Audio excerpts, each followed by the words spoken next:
একটি সম্ভাব্য যুদ্ধের দ্বারপ্রান্তে ইরান ও ইসরায়েল। বিশ্লেষকদের অনেকেই বলছেন এটি মোড় নিতে পারে তৃতীয় বিশ্বযুদ্ধের দিকে। তবে অবাক করা বিষয় হচ্ছে, ইরান ও ইসরায়েলের একটি যুদ্ধের ভবিষ্যৎবাণী করেছিলেন মহানবী সাল্লাল্লাহু আলাইহি ওয়াসাল্লাম, এবং সেই যুদ্ধে জয়ী হবে কোন দল তাও তিনি বলেছিলেন। তবে যুদ্ধটি হবে কিয়ামতের আগে। তাহলে কি আমরা সেদিকেই এগিয়ে যাচ্ছি?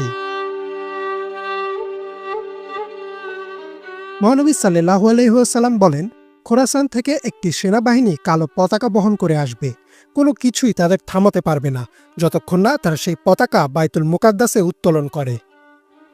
হাদিসটিতে দুটি গুরুত্বপূর্ণ বিষয় রয়েছে। প্রথমটি হচ্ছে, মহানবী সাল্লাল্লাহু আলাইহি ওয়াসাল্লাম বলেন, কালো পতাকাধারী একদল সৈন্য আরবের পূর্ব দিক অর্থাৎ খোরাসান থেকে আসবে। খোরাসান হচ্ছে একটি বিশাল এলাকা। বর্তমান ইরান, আফগানিস্তান ও তুর্কমেনিস্তানের কিছু অংশ নিয়ে তৎকালীন খোরাসান গঠিত ছিল। এই পুরো অঞ্চলটি প্রাচীন পারস্য সাম্রাজ্যের অংশ ছিল।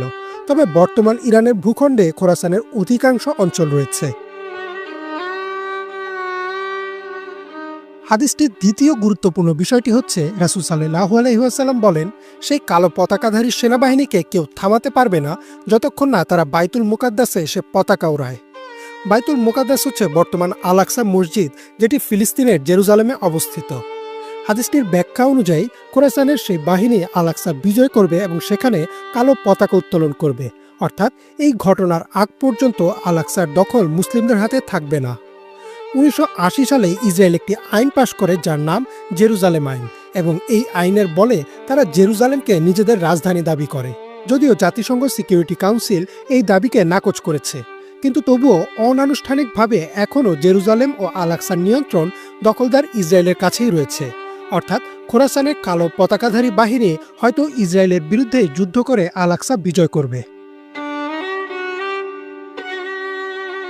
একই বিষয়ে রাসূল সাল্লাল্লাহু আলাইহি ওয়াসাল্লামের আরও একটি হাদিস রয়েছে।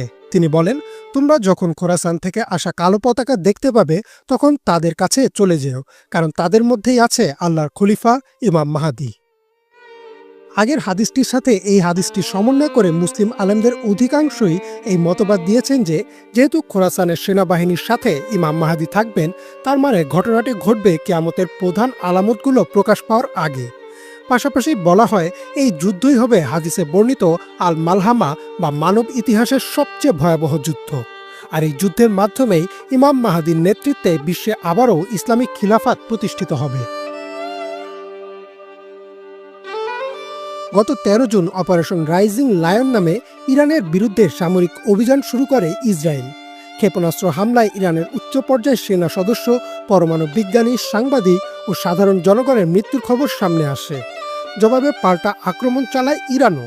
প্রায় প্রতিদিনই দুই দেশ পাল্টাপাল্টি মিসাইল হামলা অব্যাহত রেখেছে। এমন অবস্থায় হাদিসের আলোকে অনেকেই প্রশ্ন তুলেছেন, তাহলে কি শুরু হয়ে গেছে পৃথিবীর শেষ অধ্যায়?